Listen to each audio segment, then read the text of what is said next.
আসসালামু আলাইকুম।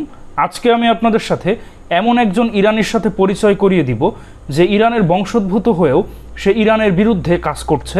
আর সাম্প্রতিক সময়ে ইরান এবং ইসরায়েলের মধ্যে যে যুদ্ধ হচ্ছে সে ইসরায়েল এবং আমেরিকার সমর্থন করছে। আর শুধু তাই নয়, সে চেষ্টা করছে ইরানের যে বর্তমান সরকার কাঠামো বা রাষ্ট্র ব্যবস্থা সেটা পরিবর্তন করে আমেরিকা এবং ইসরায়েলপন্থী কোনো সরকারকে ক্ষমতায় বসানোর। তো বিশ্বাসঘাতক সেই ইরানি হলো রেজা পাহলভি, এবং সে হলো ইরানের পতিত এবং স্বৈরাচারী মোহাম্মদ রেজা পাহলভির সন্তান। এবং সে এখন আমেরিকায় বসে ইরানের ভেতরে গভীরভাবে ষড়যন্ত্র করছে, এবং তাদের পন্থী লোক এখনও কিন্তু ইরানে রয়েছে।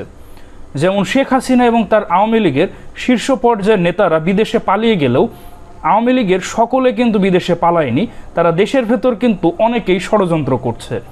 সে 1979 ইসলামী বিপ্লবের মাধ্যমে ইরানের তৎকালীন রাজতন্ত্র বা রাজপ্রথা একেবারে বিলোপ হয়, এবং সেই রাজতন্ত্র বা রাজ পরিবারের সদস্যরা সকলেই পালিয়ে কেউ ফ্রান্সে চলে যায়, কেউ আমেরিকায় বসবাস শুরু করে।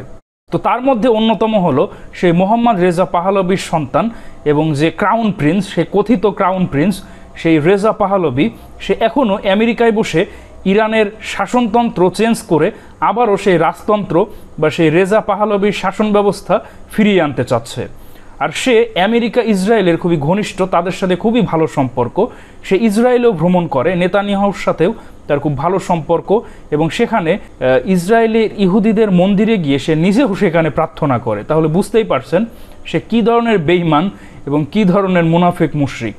তো ইরানের অভ্যন্তরে যত ষড়যন্ত্র হয় সেটা কিন্তু আমেরিকা ইসরায়েল সেই রেজা শাহ পাহলভি এবং তার ভেতরে যারা রয়েছে তার সমর্থকরা, তারাই কিন্তু করে থাকে। তাদের অধিকাংশই সিআইএ এবং মোসাদের এজেন্ট। শুধু তাই নয়, ইরানের ভেতরে ইরানি বংশোদ্ভূতই আরও বেশ কিছু বিশ্বাসঘাতক গ্রুপ রয়েছে। তাদের মধ্যে অন্যতম হলো People's Mujahideen Group of Iran. এরা হলো ইরানের একটা বামপন্থী একটা দল, যারা ইসলামী বিপ্লবে ভূমিকা রেখেছিল, কিন্তু তারা চেয়েছিল বিপ্লবের পর ইরান একটা বাম ধারায় নতুন একটা শাসনতন্ত্র। কিন্তু ইরানে ইসলামী বিপ্লব হয় এবং সেখানে ইসলামী শাসন ব্যবস্থা কায়েম হয়, অর্থাৎ শিয়া ইসলামী ব্যবস্থা কায়েম হয়, যেটা তারা মেনে নিতে পারেনি। পরবর্তীতে তাদেরকে ব্যান করা হয়। তারাও কিন্তু বিদেশে বসে ইরানের বিরুদ্ধে ষড়যন্ত্র করে। তো এরকম ইরানের ভেতরই ইরানের বর্তমান শাসন ব্যবস্থার বিরুদ্ধে অনেক জনগণ রয়েছে।